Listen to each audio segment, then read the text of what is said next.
I want to introduce to you our first speaker this morning.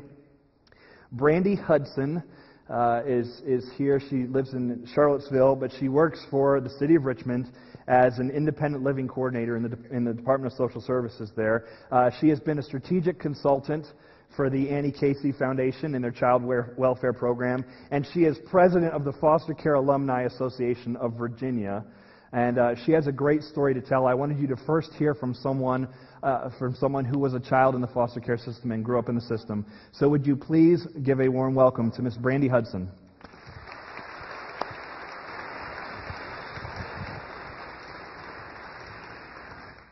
Good morning.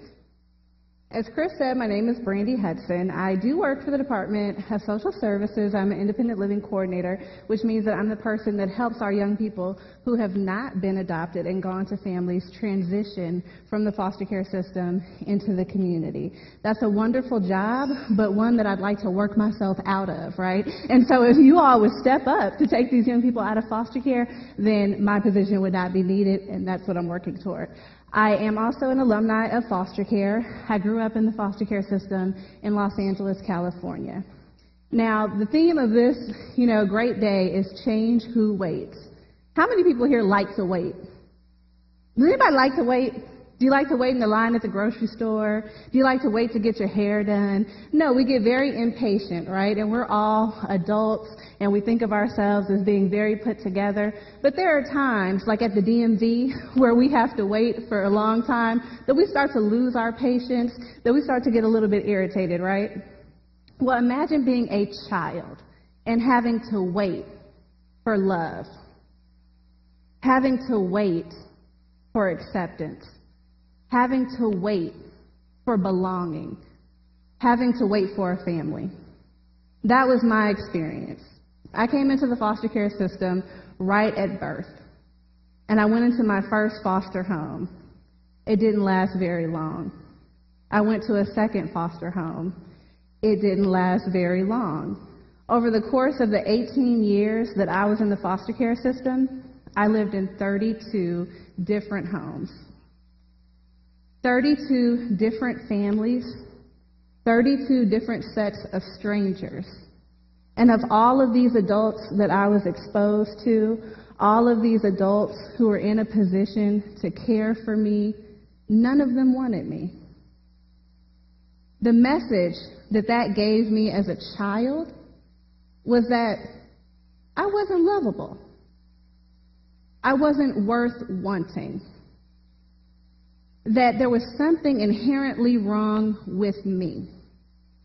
And as I waited for someone to step forward, as I waited for someone to say, Brandy, you really are enough, as I waited for someone to say, Brandy, I'll love you, I'll keep you, I'll raise you, I'll parent you, I began to slowly hate myself. I began to slowly believe that I truly was all of those negative things. And I began to act out in a way that exhibited the behaviors of someone who was a monster, who was less than a child. I remember being in school and looking around at all of my peers who had families who came out to parent-teacher conference night, who had parents who came and brought them cupcakes on their birthday. Very small experiences, but ones that I never had. And as I compared myself to those children, all I could think was that they were somehow better than me. They were somehow more special. And in turn, there was something, again, very wrong with me. And so when we think about the young people who are in foster care, who are waiting, we have to think about the blows that they're getting to their self-esteem, to their self-worth, to their self-image. And a lot of times, as foster parents and adoptive parents, when we meet these young people and they're shy and they're closed off and they're untrusting, we think, well, is there something wrong with us? Is it just not a good fit? But the reality is, these young people have received so many negative messages about themselves, and they've come to believe that they're so unworthy, they're so unwanted, they're so unlovable, that they can't trust that you will be that person to commit to them, to love them, and to keep them.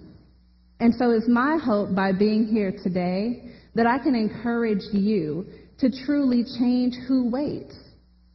There is no excuse for a child being in foster care for 18 years. There's no excuse for a child not having a family. And when I say child, I don't just mean the little ones. We have a lot of older children and teens who are in foster care who need a family. Can you imagine getting ready for prom and not having a family there to support you, to tell you how beautiful you look, to take pictures and wave to you as you leave? Can you imagine being at your high school graduation and when they call your name, there's no one in the audience to clap for you? Can you imagine being away at college for the first time and not getting a letter, a phone call, a care package, truly being alone?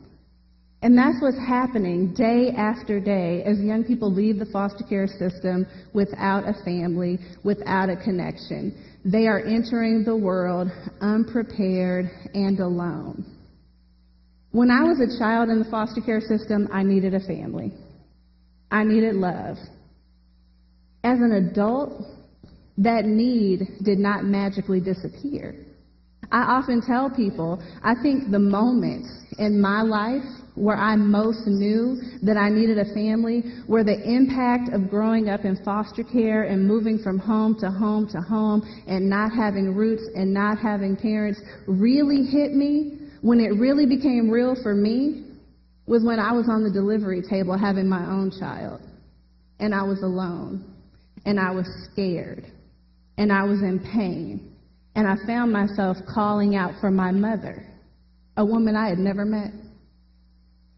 Calling out for the image of a mother, for the presence of a mother, for someone to love me, to hold my hand, to support me through that experience. And there was no one. And for me, that was the moment. That was the time that I said, this should never happen to anyone else. And that's the time that I decided to devote my life to working in social services. You guys may not know this about me, but I'm a pretty smart girl. I could have been an accountant. I could have been a lawyer. I could have been a CEO. I could have been living a little bit large right now. But instead, I have a social worker salary, have a cubicle instead of an office, and I work for a public system because it's that important to me. I honestly believe that all of the experiences that I had as a child and as a young adult leaving the foster care system were preparation. God was preparing me for my destiny. And my destiny is to help other young people. And so I truly believe that. And, I speak quite often, and I have a lot of folks who say, well, Brandy, I don't understand, how you can work in the field after your experience, after the things that you've gone through. Aren't you bitter? Don't you feel bad? And it is well with my soul. It honestly is.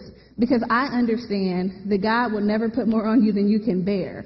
And so I was the person that endured the things that I endured because He knew that I could handle it. And He knew that I could take those experiences and translate them into something positive for other children. And, I stand here and I tell my story, but I don't want to give you the wrong impression because my story is not mine alone. I am not the only child who's felt that way. I'm not the only child who has had those experiences. And there are children who have had worse experiences, who have had to endure even more. As a professional, I was working for a child welfare system, and I share this story with you because this is another one of those moments where it really hit home for me. I got a call from a young man. I was actually working in a similar capacity that I am now, but in Los Angeles, in the independent living department. And I got a telephone call from a young man, and he asked for another worker who was no longer with our agency. And I let him know I'm sorry, but we'll call her Miss Riles. She's not with our agency anymore. Is there anything that I can help you with? And he got very quiet. And I asked him again, I said, sweetie, is there something that I can help you with? Because I assume that he's calling to access a service. He says, well, I just wanted to let someone know that I'm going off to Iraq and I might not make it back. And I just wanted someone to know my name. And I wanted someone to know that I exist. And I wanted someone to know that if I die, that I was here. And at that moment, I felt responsible. I felt as though I hadn't done enough. Because here's a young man who was in the foster care system, who we failed to connect to a family, who we failed to do right by, and now he was going out to risk his life for us and didn't even have anyone to call to let know that he may not make it back. And it was so important for him at that moment just to let someone know that he existed. And isn't that a shame? Isn't that a shame? And aren't we responsible?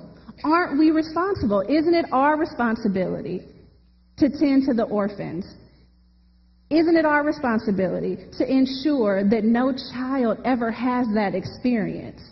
And so in that moment, I felt as though I had failed that child. And I refused to fail another child. I refuse to do anything less than everything I possibly can to ensure that every child in the foster care system has a family, has roots, has connections, has love, feels belonging, because they deserve it. It's a human right. It is a human right to have a family. And I encourage everyone here today to take responsibility for the children in foster care, for the children in our community. I challenge you to join me in doing everything that you possibly can to ensure that there is not another child who waits. Thank you.